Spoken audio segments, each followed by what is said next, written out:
Madalas na puno ng customer ang simpleng restaurant na ito sa Binondo. Kwento ng may-ari na si Chef Moncrief Domino, kare-kare talaga ang specialty nila noong una.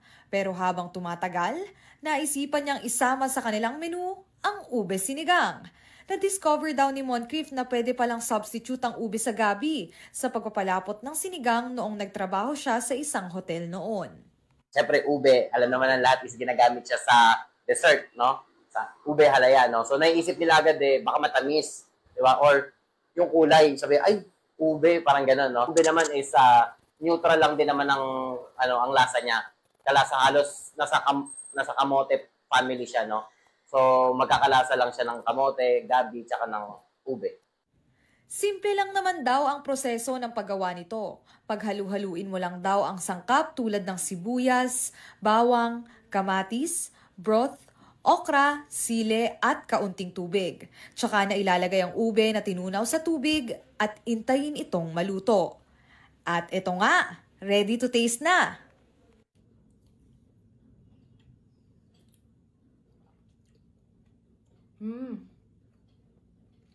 Masarap na siya. At hindi ganun kalasa yung ube, pero alam mong iba yung ginamit. Tsaka, tama lang din yung asim. Tsaka, fresh pa yung gulay, no? Kaya, sulit siya. Hindi rin naman daw madali para kay Moncrief ang ilabas ang ganitong klaseng putahe dahil kailangan pa rin daw niyang alamin kung tatangkilikin ba ito ng masa. So, syempre, yun nga, kailangan natin muna pag-aralan mabuti kung magmamatch ba to sa system na ginagawa natin sa ngayon, sa araw-araw, no?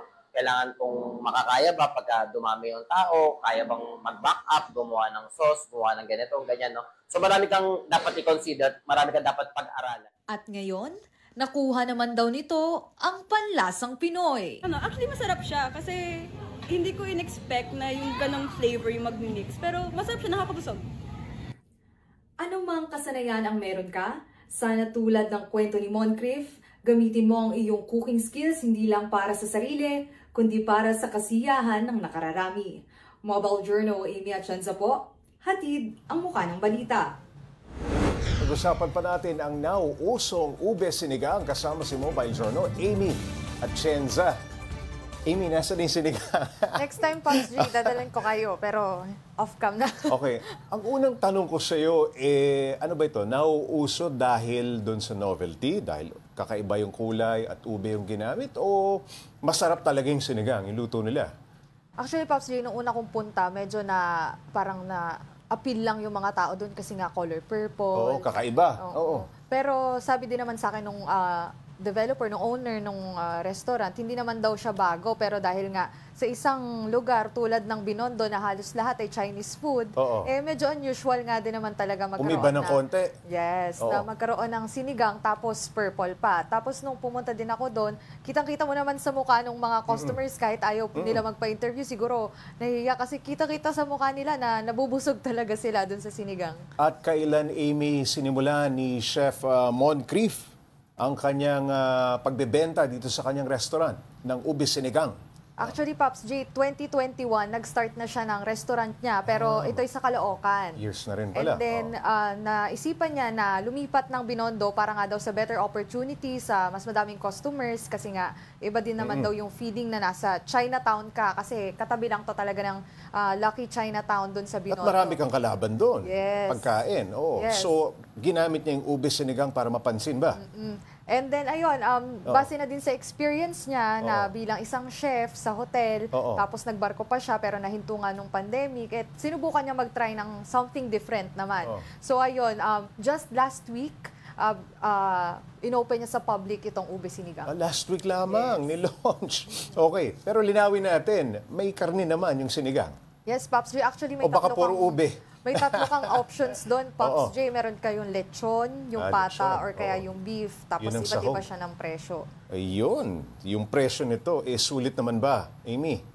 Actually, Pops J, mura siya, no? 90 pesos kapag yung lechon yung binili mo. Gaano karami yung 90 parang pesos? isa siyang mangkok Okay. na ganyan. At Sayang, hindi ko nadala kasi Oo nga, hindi ko ang hirap imagine nung wala dito. Okay, so 90 pesos. Yes, yung pang-isahang tao naman yun, 90 pesos. Hindi mo Tapos, pwedeng i-share yun dahil konti lang. siguro kung mahina ka kumain, Pops J, kaya Oo. mo pa siyang hatiin, no? Tapos 10 pesos lang din naman yung kanin dun sa Oo. restaurant nila. So ayan, Oo. sulit na sulit at talagang dinadayo siya ng marami. Actually, nung pumunta din ako dun, Pops J, Oo. hinanap ko kasi yung restaurant niya kasi medyo maliit lang. Sabi sa akin nung guard, sabi niya, susubukan mo na yung ube sinigang. So Yung ibig ube, sabihin oo. talagang sikat na siya doon. Sikat na siya doon sa Binondo pa, ano?